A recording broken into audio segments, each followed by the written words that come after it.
6 missed calls.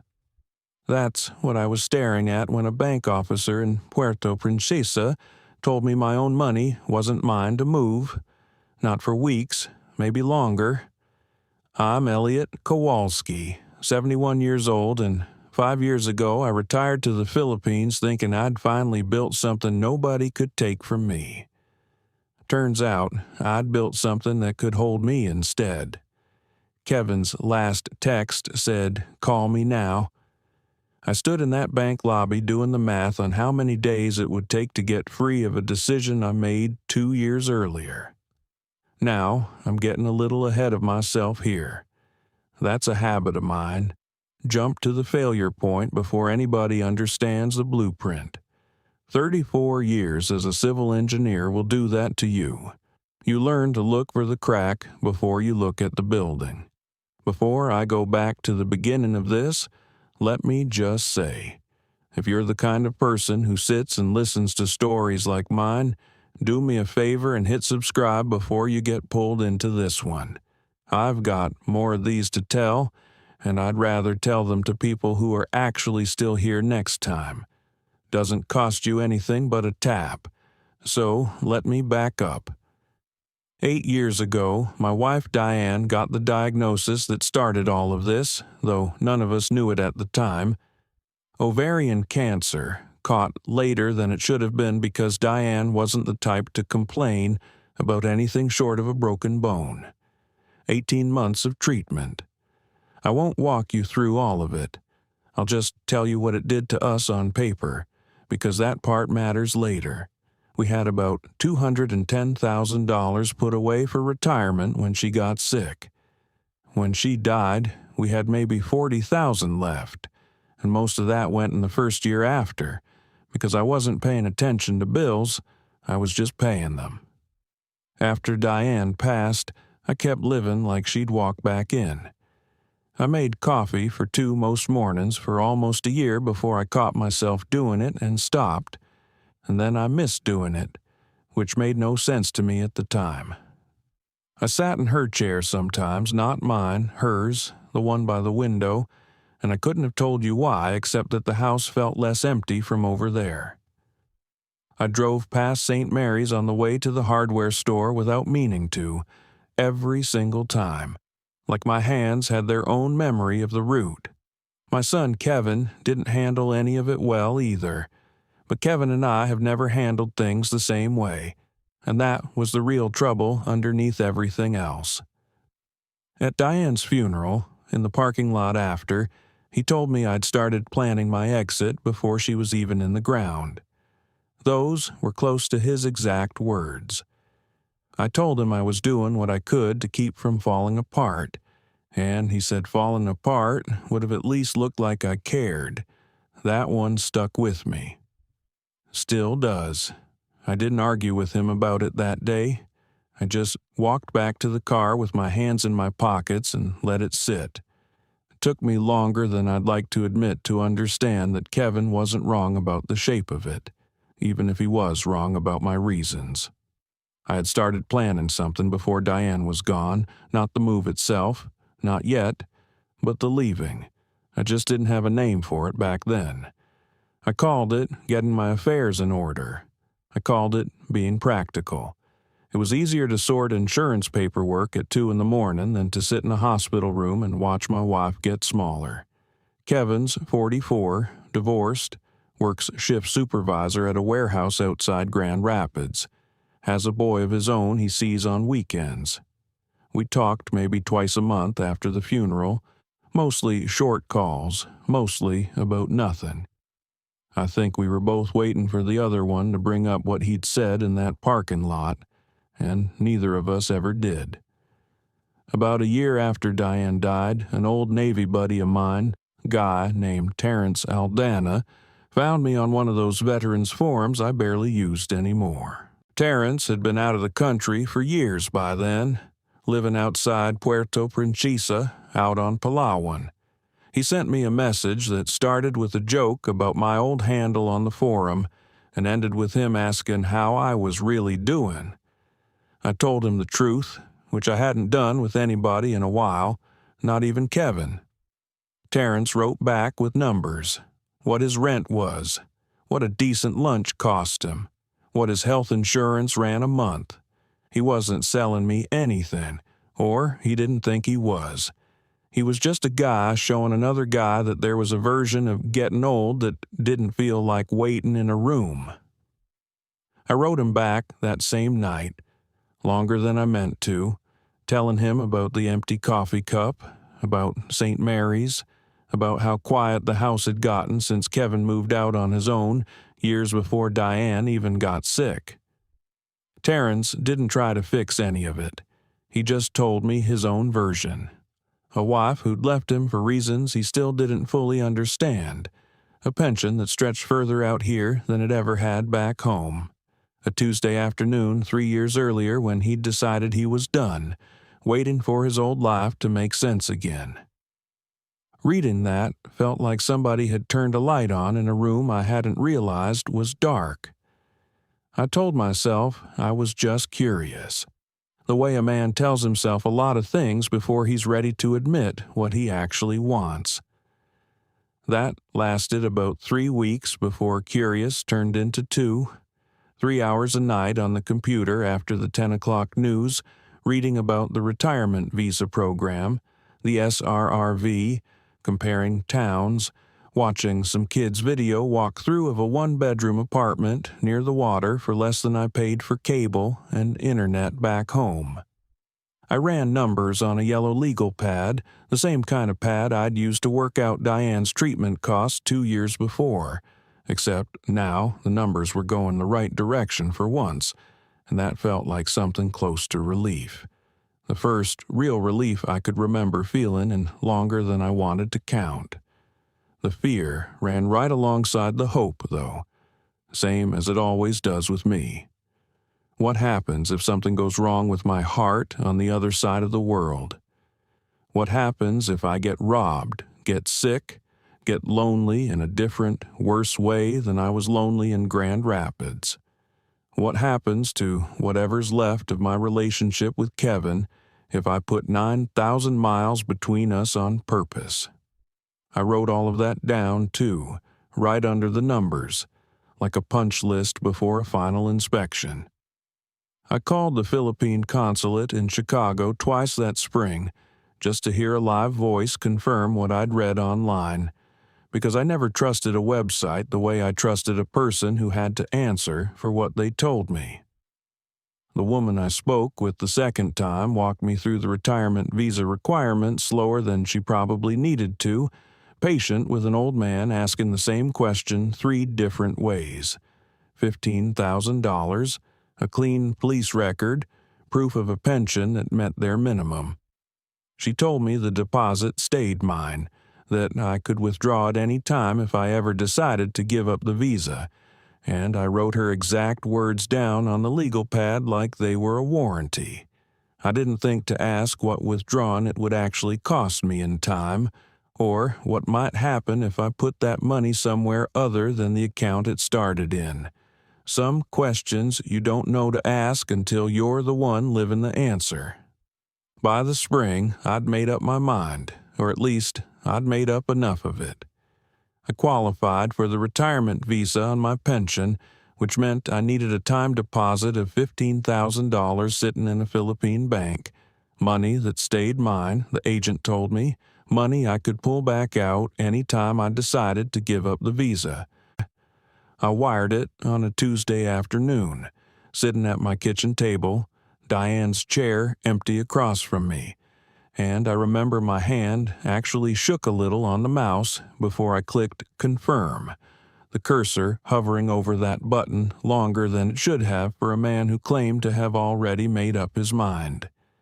15 years of a marriage's worth of caution, gone in 11 seconds.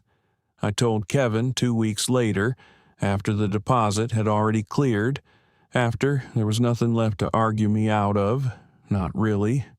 I knew that was a coward's way to do it, and I did it anyway. He came over on a Saturday.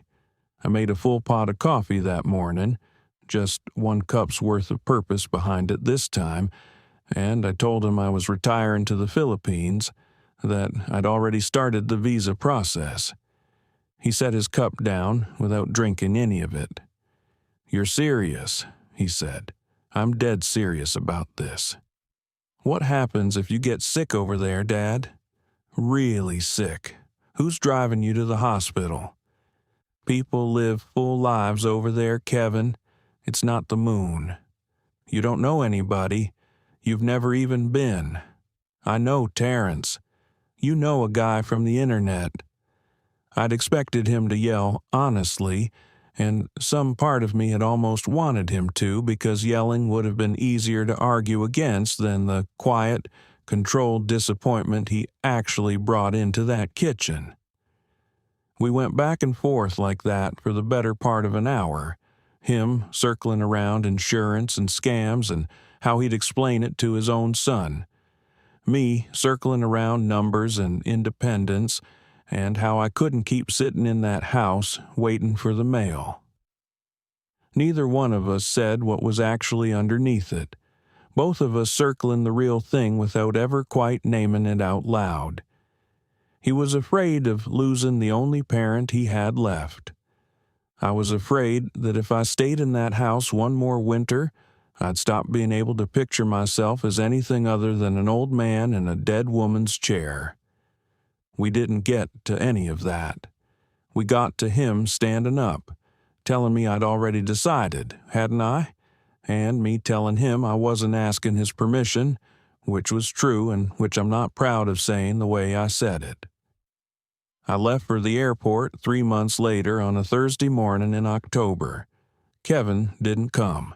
He called instead 20 minutes before my flight, and I let it ring twice before I picked up because I didn't trust my voice yet. It was a short, awkward call. He told me to text him when I landed. I told him that I would. Neither of us said anything close to sorry or love you or take care, though I think we both meant something like all three. I packed light, a couple of suitcases, my tools I couldn't bear to leave, and one photograph of Diane from a trip we took to Mackinac Island, wrapped in a wool sweater at the very bottom of my bag, packed last, like I was afraid if I put her in first, I'd lose my nerve to zip the whole thing shut. The flight was long enough to make an old man's knees ache in new ways. Manila was its own kind of shock, all noise and heat and fluorescent light bouncing off wet tile floors, and by the time I landed in Puerto Princesa the next morning, I was running on fumes and nerve. The air coming off the tarmac hit me like a held breath let go all at once, thick and warm and smelling like jet fuel and something green underneath it. A young man stood near the exit holding a piece of cardboard with Kowalski misspelled as Kowalski, and something about that small clerical error made me laugh out loud, alone, for the first time in longer than I wanted to admit. I stood there a minute longer than I needed to, just breathing it in. Diesel exhaust and frangipani, and the particular wet concrete smell of a place that had just been rained on, and would be rained on again before the day was through. Somewhere behind me, a rooster was making noise like it had somewhere important to be. A woman, selling cigarettes and gum out of a wooden tray, called out something to a group of teenagers that made them all laugh, and I didn't understand a word of it. And for reasons I couldn't explain, that felt like relief instead of exclusion. I'd spent a year imagining this moment on a computer screen. None of the videos had told me how loud it would be, or how alive. Terrence met me at the apartment he'd helped me arrange, a squat little building 10 minutes from the water, and he had 2 bottles of San Miguel waiting in a cooler like we were still 25 and just off a shift. We sat on plastic chairs on a concrete balcony while the sun went down fast the way it does that close to the equator, no long American twilight, just day and then not day. "Deposit clear, all right?" Terrence asked. "Clear enough. Feels strange having that kind of money just sitting there doing nothing." He took a pull off his beer and looked out at the street below us, at a tricycle idling under a street lamp that hadn't quite decided whether to turn on. "That's the thing about it sitting there," he said. "Money that just sits does exactly that. Sits. There's fellas out here who figured out how to put it to work instead. Turn it into something with your name on it. Something that grows instead of just holding still. I'll show you around sometime. No rush. Just inflation's gonna eat that deposit alive if you let it."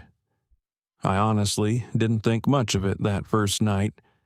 I was too tired, too far from home, too busy watching a gecko work its way across the ceiling to give Terrence's comment more than a nod and another swallow of beer. I had no idea yet what those words would end up costing me, or how long it would take before I understood what he meant by putting my name on something. I just knew I'd made it. I was here, and for one evening, sitting on a stranger's balcony with a dead phone battery and, honestly, Diane's photograph still wrapped in wool at the bottom of my suitcase, that felt like enough. The apartment Terrence found me smelled like rain that hadn't quite dried, even on days it hadn't rained in a week. It took me nearly a month to stop noticing that, and about the same amount of time to learn which tricycle drivers overcharged foreigners and which ones didn't bother trying. I picked up the route to the market by trial and a fair amount of error, walking the wrong direction twice before a woman selling bananas out front just pointed without me asking, like she'd been watching me struggle and finally lost patience. I made a project out of learning the place the way I used to make a project out of a work site, walk in a different direction every few days just to see what was there, writing down landmarks on the legal pad like a man drawing his own map because he didn't trust anybody else's. A church with a bell that rang 10 minutes fast. A barber shop where the owner kept a transistor radio tuned to a station that played nothing but American country music from decades before I retired. A little carinderia where the woman behind the counter started serving me the same plate of adobo without my having to ask after the fourth visit, and something about being known that specifically, that quickly, kept catching me off guard in a way I didn't expect at 71. Rent ran me a little over $200 a month, which on paper looked like a miracle next to what I'd been paying in Michigan for a house I could barely justify heating. I sat with my legal pad the first week and ran the numbers 3 separate times because I didn't trust them the first 2. Pension and Social Security together came to about $2,400 a month. Rent, food, the occasional doctor's visit, and I still had money left over at the end of each month for the first time since before Diane got sick. It should have felt like relief straight through. Instead, it felt like waiting for the number to be wrong. There's a basketball court 2 blocks from the apartment, half covered, string lights strung across the top that came on around 6 every evening, whether anybody asked for them or not. I started walking past it most nights, just to have somewhere to walk to, and after about 2 weeks, a man named Sal, who ran a little store near the court, started calling out my name before I even got close. "Kowalski. Sit, sit." He'd pull a plastic chair over next to his, and I'd watch teenagers play 3-on-3 until it was too dark to see the ball properly, keeping score out loud even though nobody had asked him to, and nobody seemed to mind. Nobody in Grand Rapids had said my name like that in years, like it cost them nothing to remember it, and they'd do it again tomorrow without being asked. I didn't make much of it at the time. I know better now. A man who's been invisible for a while doesn't always recognize when somebody's finally looking at him. I started keeping a small routine around Sal's store without ever deciding to. Tuesdays and Thursdays I'd bring a bag of Panda Sal from the bakery 2 doors down, and he'd have 2 cups of instant coffee ready before I even sat. Thick and sweet, in a way I never would have ordered for myself back home, but came to look forward to anyway. He asked about Diane once, gently, the way people do when they already suspect the answer, and I told him more than I expected to tell a man I'd known 3 weeks. He didn't offer sympathy exactly. He just nodded and said losing somebody changes what a room sounds like, and went back to restocking his shelves like that settled something between us.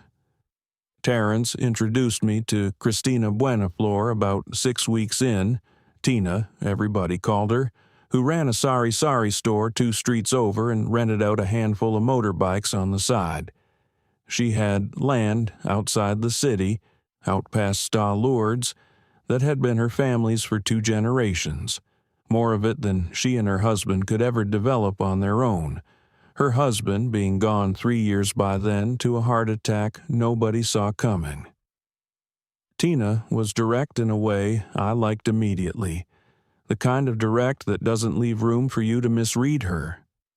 "You're the engineer," she said the first time we met, like it was a fact she already had filed away. "Terrence talks about you, says you like numbers." "I like numbers that make sense." She laughed at that, short and real. "Good. Most people out here like numbers that make them feel good.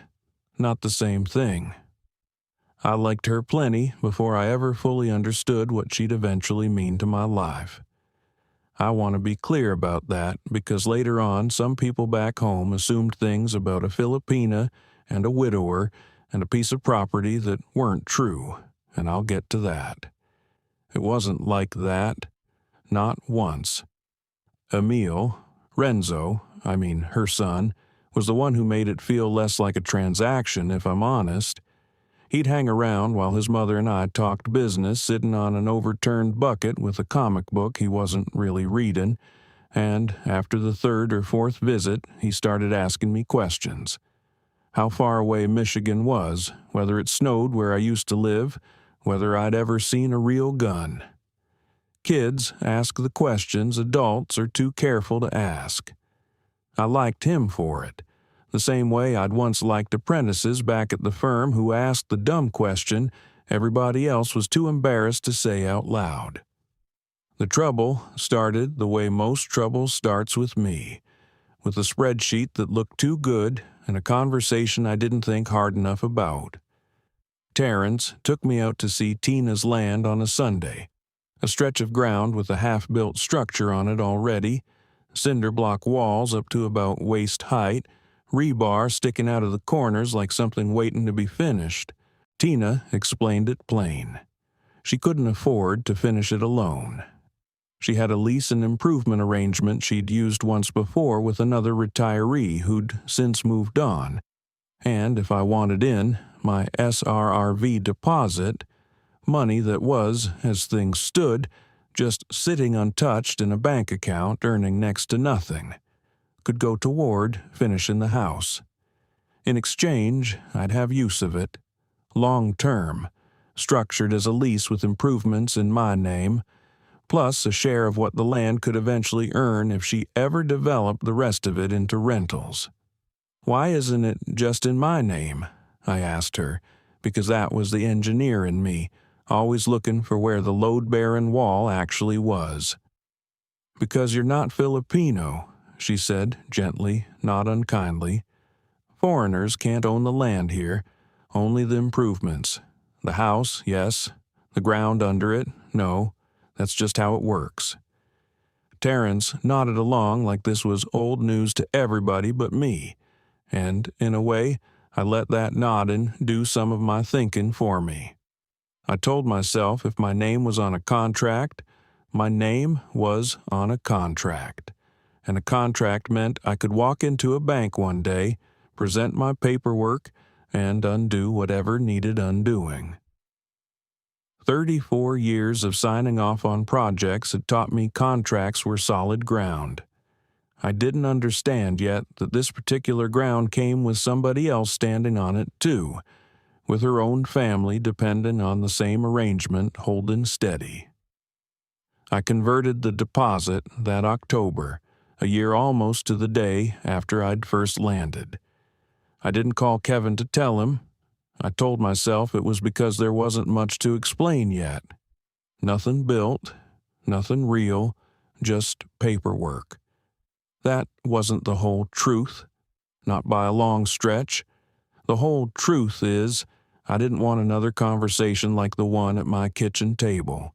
Another version of him asking who's driving you to the hospital, this time about money instead of my health. So I said nothing, and the not saying sat in me, quieter than I expected it to. 2 weeks after the deposit converted, Kevin called about something small. His car needed a transmission repair he hadn't budgeted for. Could I send $400? He'd pay it back next check. I said sure before I'd even done the math. And then I did the math and realized my liquid cash, the actual dollars I could move without weeks of process, had gotten thin. I sent it out of what I had left in my regular account, and it left me tighter than I wanted to admit for the rest of that month, skipping the sit-down dinners I'd started treating myself to at the Carinderia and going back to cooking rice and canned sardines most nights, telling myself it was a preference and not a budget line. I told him things were going great out here. The money was really no problem. Don't you worry about paying it back so fast. That was the first real lie I told him about any of this. It wouldn't be the last. What I got back for the money, though, that part was real too. I started helping Tina's son, Renzo, with a school science project that fall, a little water filtration model that needed somebody who actually understood pressure and flow, and for 2 weeks straight I had somewhere to be that wasn't just filling time, something with a start and an end and an actual purpose in between. Renzo was 12, sharp, embarrassed by how much he needed help and trying not to show it, and by the end of it, when his model actually worked in front of the class, Tina told me he'd talked about it at dinner for 3 nights running, water pressure of all things, like I'd handed him something worth bragging about instead of just a middle school assignment. I hadn't felt useful to anybody, not really, not since before Diane got sick. It surprised me how much that mattered, how much more it mattered than the money ever had. I want to say that was the whole story of that season. A widower finding his footing, a boy learning about water pressure, string lights over a basketball court. It mostly was. But near the end of that year, the local news started running warnings about a storm building out past Quran, something they were calling a super typhoon by the time it got serious, and Terrence came by one evening with a look on his face I hadn't seen from him before, something closer to worry than his usual easy confidence. "You should check on the property," he said. "Roof's not finished on the east side yet. If this thing tracks the way they're saying—" He didn't finish the sentence. He didn't need to. I'd learned enough by then about how these storms worked to fill in the rest myself.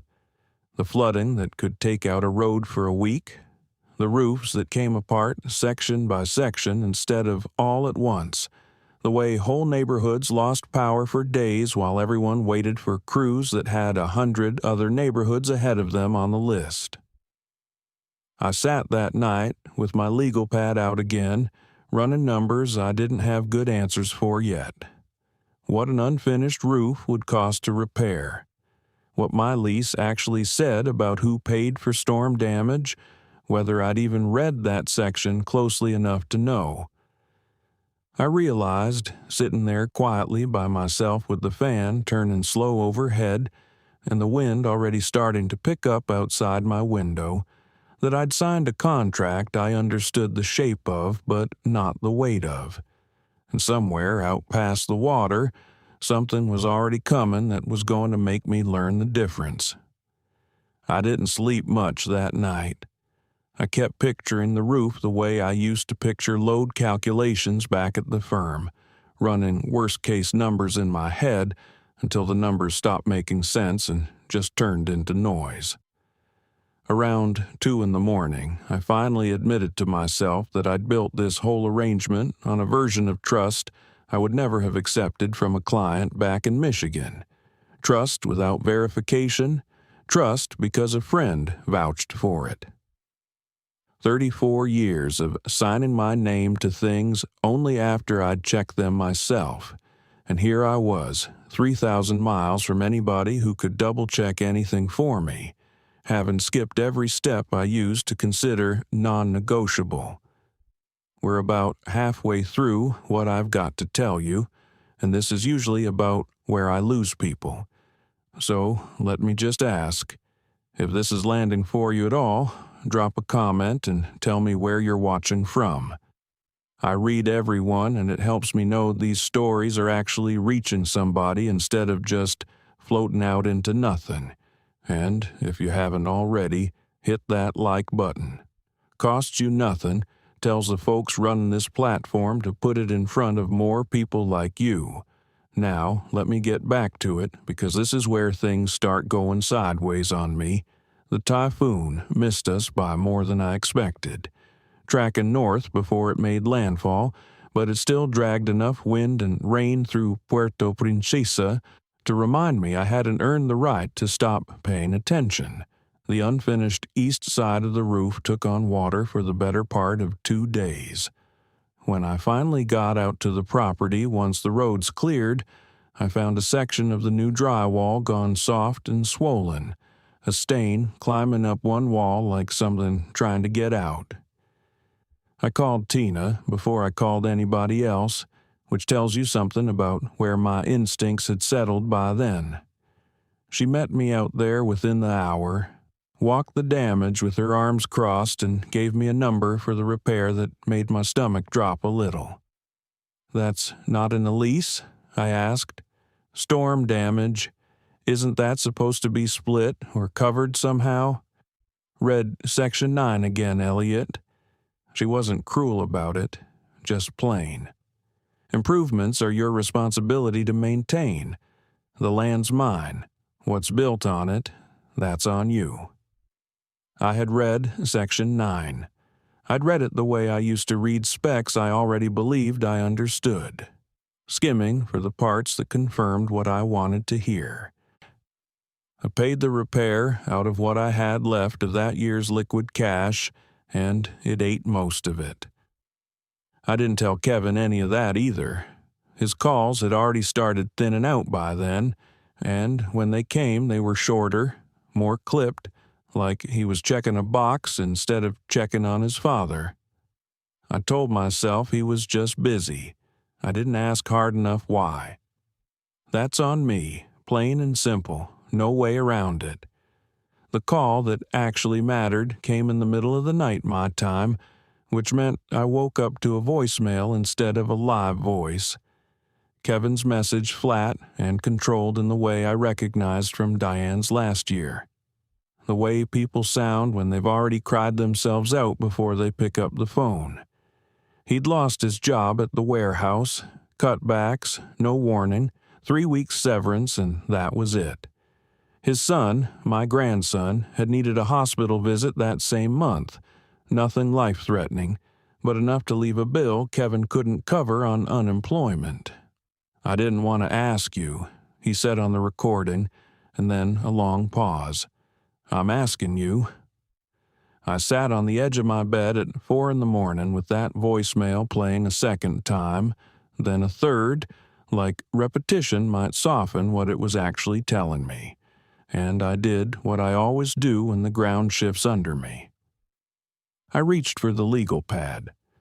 The numbers didn't work. That was the first honest thing I let myself see. My deposit wasn't sitting in an account anymore where I could wire it out before breakfast. It was standing in cinder block and rebar and a roof I'd just paid to fix, tied to a lease that required both PRA involvement and Tina's own signature to unwind. And PRA meant Manila, and Manila meant a flight I hadn't planned for, and none of it moved at the speed Kevin needed it to move. I went to the bank first thing that morning anyway, because some part of me still believed if I explained myself clearly enough, patiently enough, somebody behind a desk would find a shortcut. The officer was polite and firm in equal measure. Converting the lease improvement arrangement back to liquid funds wasn't something her branch could process. I'd need to go through the Philippine Retirement Authority directly, and since Palawan didn't have a satellite office, that meant Manila, and processing on something like this typically ran 20 to 30 working days even once I got there in person. She said it kindly. It didn't feel kind. I asked her, more sharply than I meant to, whether there was any faster track for an emergency, and she looked at me with an expression I recognized from 34 years of sitting across desks from people asking the same question about permits and inspections. There wasn't. Emergencies didn't move paperwork any faster than patients did. I thanked her anyway, because she hadn't made any of this true. She'd just been the one standing there when I found out. That was the morning of the 6 missed calls. That was the bank lobby I told you about at the start of all this. The one where I stood doing math I didn't have good answers for. My son's voice from that voicemail still sitting in my chest like something swallowed wrong. I went to Terrence that same afternoon, angrier than I'd been at another human being in longer than I could remember. I laid it out for him. The timeline, the process, the fact that my own money I'd been told stayed mine, wasn't mine in any way that mattered right now. He didn't argue with me. That's what stopped me cold. He just sat down heavy in the chair across from me and told me his own arrangement, one he'd made 2 years before mine on a similar handshake and contract basis with a different family outside town, had the same bottleneck built into it. He'd never needed to test it before. He'd never had a reason to try pulling loose in a hurry. I told you it was solid, he said, because I believed it was solid. I didn't know what solid actually meant until just now, watching you try to get out of yours. He wasn't a con man. He was just a man who'd trusted a system he'd never had to stress test, same as me. I asked him, once my anger had burned down enough to make the question fair, whether he regretted any of it, the property, the arrangement, any of it. He thought about that longer than I expected. Some days, he said. Not the choice. The not knowing what the choice actually cost until somebody needed me to prove it fast. That answer sat with me the rest of the afternoon, longer than any apology would have. I'd known Terrence long enough by then to know he wasn't the type to dress up a mistake as wisdom just to make himself feel better about it, and that honesty, more than anything he actually said, was what let me stop being angry at him and start being angry at the situation instead, which was a more useful place to put it. It wasn't absolution. It was just 2 old men admitting they'd both built their security on ground they'd never bothered to survey properly. That was the afternoon my chest started doing something I didn't like. Tight, then tighter. A pressure that sat behind my sternum and didn't care that I told it to settle down. I chalked it up to the heat and the argument with Terrence for about 20 minutes before the tightness turned into something sharper, and Tina, who'd come by to check on the roof repair, took one look at my face and had me in her nephew's tricycle heading for the hospital before I'd even fully agreed to go. Dr. Corazon Reyes saw me within the hour, ran what tests the regional hospital had available, and gave it to me straight the way I'd come to expect from most everybody out here.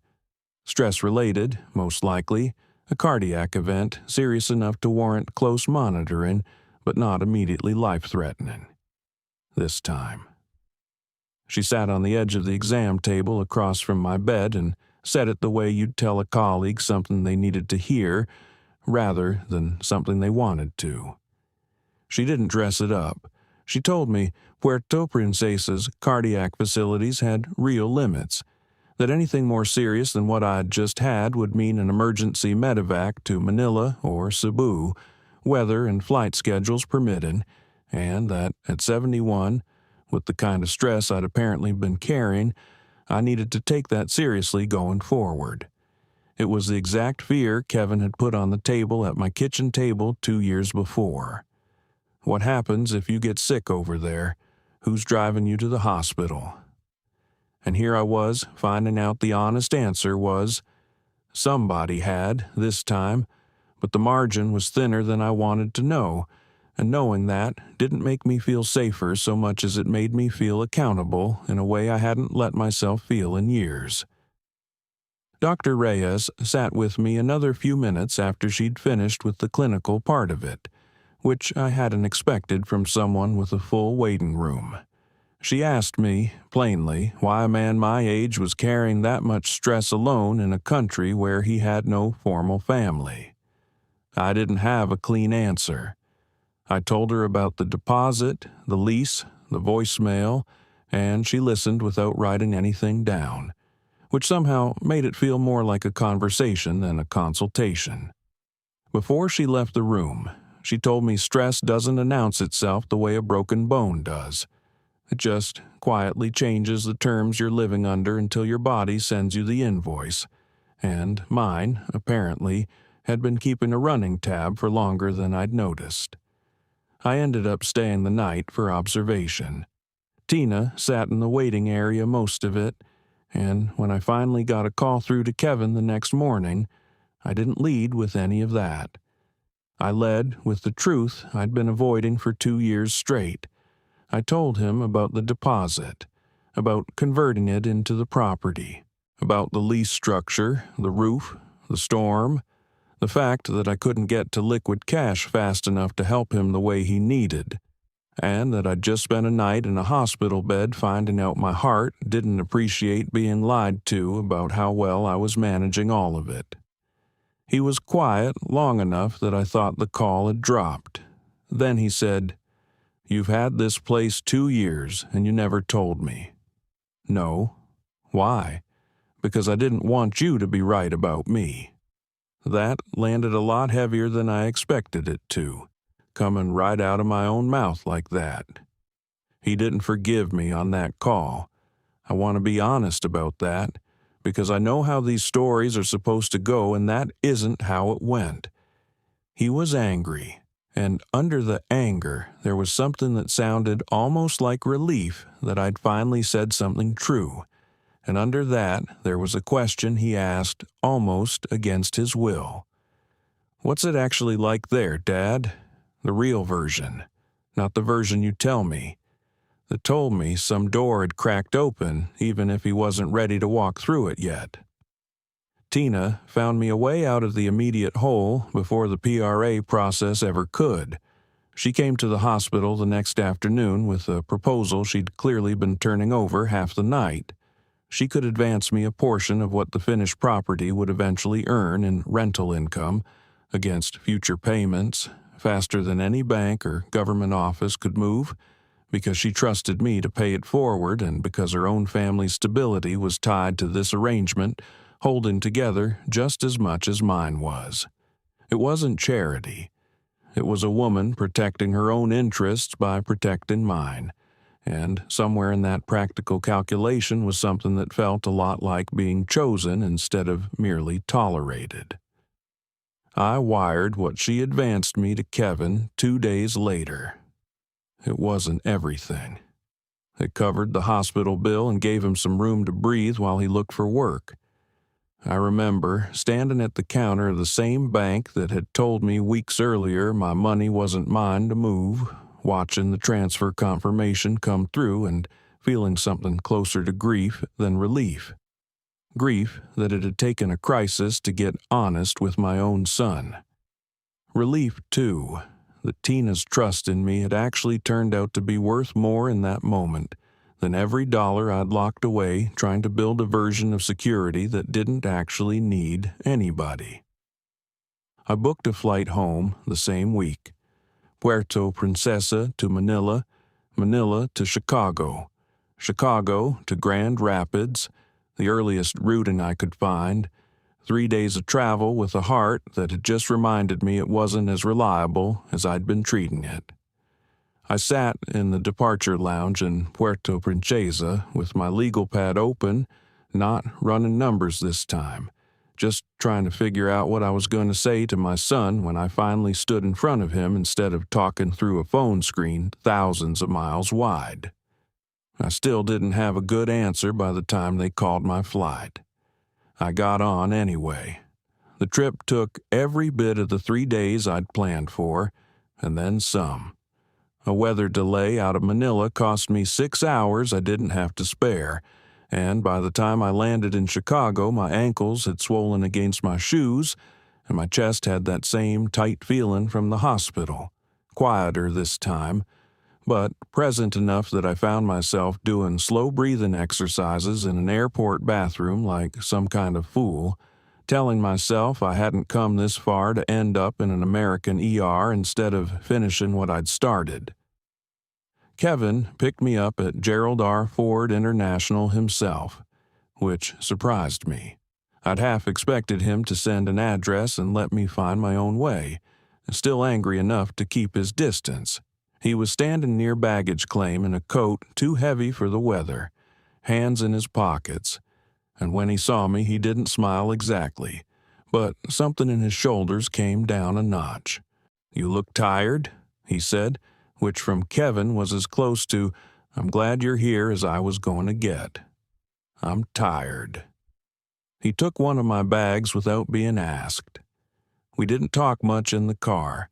I watched the flat gray familiarity of Michigan go by the window, slush on the shoulders, a strip mall I used to take Diane to for Sunday breakfast, the particular color the sky turns in November there, and none of it felt like coming home exactly. It felt like visiting a life I used to live.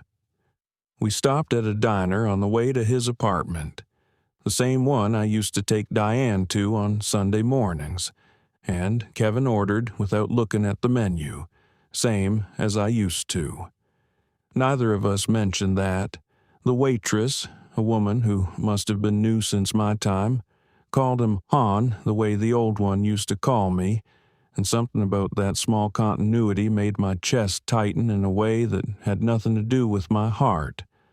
I picked at eggs I didn't much want, and watched my son eat like a man who hadn't had a decent meal in longer than he'd admit to, and I understood, without either of us saying it, some of what those thinning phone calls had actually been covering for.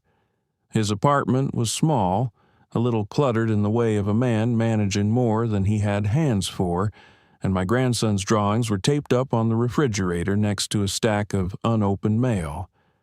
I recognized the shape of medical bills, the kind that come in envelopes with windows so you can see the amount before you even open them.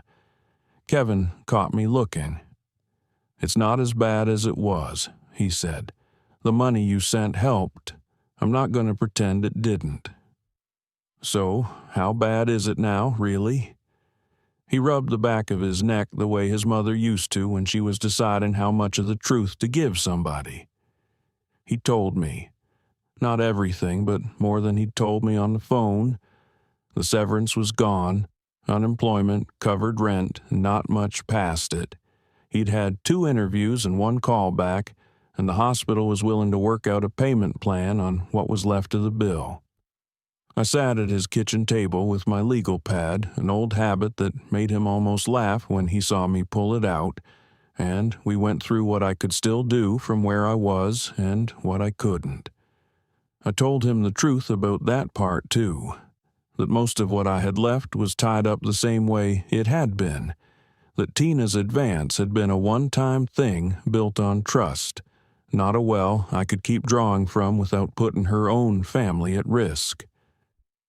I wasn't going to fix this the way an engineer fixes a bad joint, all at once, permanently. I could help. I couldn't rescue. "I don't want you to rescue me," Kevin said, and there was an edge to it, old pride showing through, the same pride I recognized because it was mine too, handed down whether either of us wanted it. I want you to stop disappearing." That sat between the two of us for a long minute. "I wasn't trying to disappear," I said.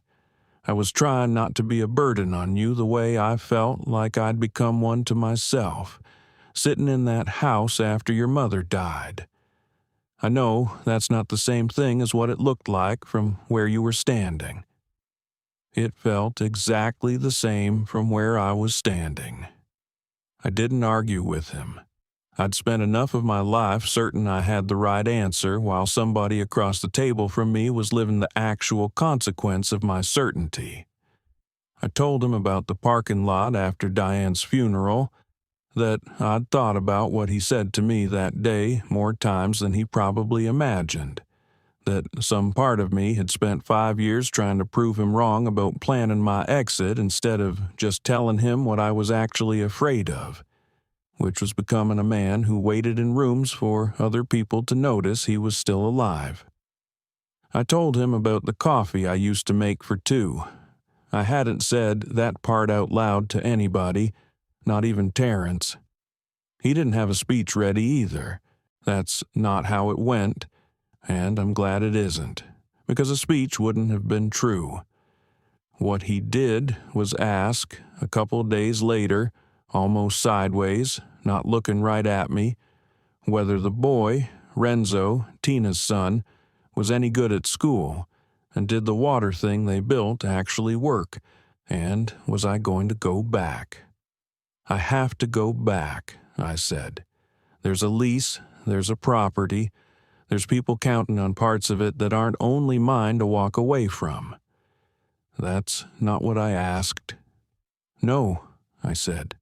"I want to go back too." He didn't push further, and I didn't offer any more than that, because some truths are better left sitting right where you set them down the first time. He nodded slow, like he'd expected that answer and was still deciding how he felt about it. It wasn't forgiveness delivered whole. It was closer to a door left open a crack, which from Kevin was sometimes as far as it opened on the first try. I stayed a full 12 days. Long enough to see my grandson twice, long enough to sit with Kevin through one hard conversation about Diane that neither of us had ever managed while she was alive to be part of it, long enough for the tightness in my chest to ease off with rest and a follow-up visit to a cardiologist Kevin insisted on driving me to himself. The doctor there echoed most of what Dr. Reyes had told me in Puerto Princesa. Manageable, not cured, something to watch, something that meant I couldn't keep running my life the way I'd been running it, on secrecy and adrenaline and a legal pad full of numbers I never showed anybody. On my last night in Grand Rapids, Kevin's boy stayed over, and the three of us sat on the living room floor while I tried, badly, to explain what a barangay was and why the roosters never seemed to understand what time it actually was. My grandson asked if he could visit someday. Kevin didn't answer for him, which I noticed, and didn't push. Some doors get opened a little at a time. I've learned not to shove them the rest of the way just because I'm impatient to walk through. Kevin walked me to the gate at the airport 2 mornings later, which he hadn't done on the way out 5 years before. He didn't say much. He just told me to call when I landed, and this time I could hear that he meant it as more than a formality, more like a man who'd finally started keeping score of whether I actually did the things I said I would. The flight back to Palawan felt different than the one that had carried me away from Grand Rapids 2 years before. Less like escape, more like a return trip somebody actually expected me on. Tina met me at the airport in Puerto Princesa, which she hadn't done the first time, and Renzo was with her, taller than I remembered from 3 weeks gone, holding up a hand-drawn sign that spelled my name correctly, which made me laugh out loud right there at arrivals the same way that mangled cardboard sign had the first time I'd landed here. Sal saw me at the basketball court 2 nights later and hollered my name across the concrete before I'd even gotten close, pulled a chair over like no time had passed at all. Somebody had noticed I was gone. Somebody noticed I was back. I hadn't understood, before any of this, how much that particular kind of noticing was worth. Tina and I sat down properly about a week after I got back, at her kitchen table this time instead of mine, and went through the lease terms line by line, the way I should have the first time. We restructured it together. A clause that let me access a portion of accrued value faster in a genuine emergency, in exchange for a slightly longer commitment on my end. Both of us putting our names to something we'd actually read all the way through this time. It didn't make the property fully liquid. I still can't walk into a bank tomorrow and walk out with the whole of what I'd put in. Not even close. But I could get to something now, inside days instead of weeks, if the ground shifted under me again. I still can't leave here on 24 hours' notice. I want to be honest about that, because these stories like to wrap up clean, and mine didn't. What I've come to understand, sitting with that fact instead of running from it, is that I built this place to feel secure. And security, it turns out, always costs you something in speed. I used to think a contract with my name on it meant I could undo anything, anytime, alone. What I know now is that the good ones, the ones worth having, tie you to other people on purpose, and untangling yourself from people who showed up for you when your own son's country couldn't was never really the kind of trap I thought I was describing that morning in the bank lobby. Kevin and I talk most weeks now. Not long calls, not always easy ones, but real, honest conversations. He asked me last month, almost like he was embarrassed to be curious, if Renzo might want a pen pal his own age back in the States. I told him I'd ask. That's a small thing.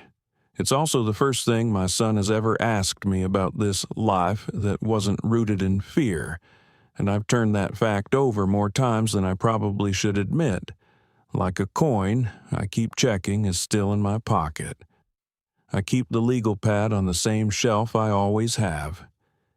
I used it last, not for numbers, but the night before I flew back to Grand Rapids, trying to work out in advance what I wanted to say to my son so I wouldn't lose my nerve saying it. Half the page is crossed out. The other half, I said almost none of out loud, because it turns out the honest version comes easier when you're not reading from a script. I'm 71 years old.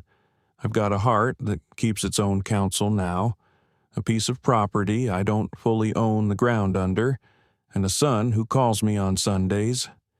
I used to think trapped meant something had closed around me without my permission. I've come around to thinking it might just mean I finally built something worth the trouble of staying inside. Some nights, I still sit on that concrete balcony where Terrence and I split those first 2 bottles of San Miguel, thinking about the man who landed here 5 years ago with a photograph wrapped in wool and a number in his head he thought he understood completely. I'm not going to tell you I don't miss parts of the old life, because I do. I miss the smell of a Michigan autumn. I miss being able to drive somewhere without checking a weather app for typhoon tracking first. But I don't miss the man I was in that house, waiting for the phone to ring, mistaking stillness for peace. Whatever this is now, tangled, imperfect, tied down in ways I didn't choose and some I did, it's mine in a way that empty house never managed to be. My old firm used to have a saying about load-bearing structures, that the ones doing the real work are rarely the ones you notice first. I think about that more than I expected to, sitting out here most evenings, watching the string lights come on down at the court, whether anybody's asked for them or not. If any of this sounded familiar to you, if you've got your own version of a decision that quietly closed a door behind you, I'd like to hear about it in the comments, genuinely. And if you want more stories like this one, hit subscribe and give this a like before you go. It helps more than you'd think, and it means these stories keep finding the people who need to hear them. Thanks for sitting with me through this one. If you're sitting somewhere right now, turning over a decision of your own, weighing security against speed, weighing what a contract promises against what it actually controls, I'm not going to tell you which way to go. I didn't know which way to go either, and I still ended up here, glad of it, scarred a little by it, still doing the math most nights out of habit. That's the most honest ending I've got.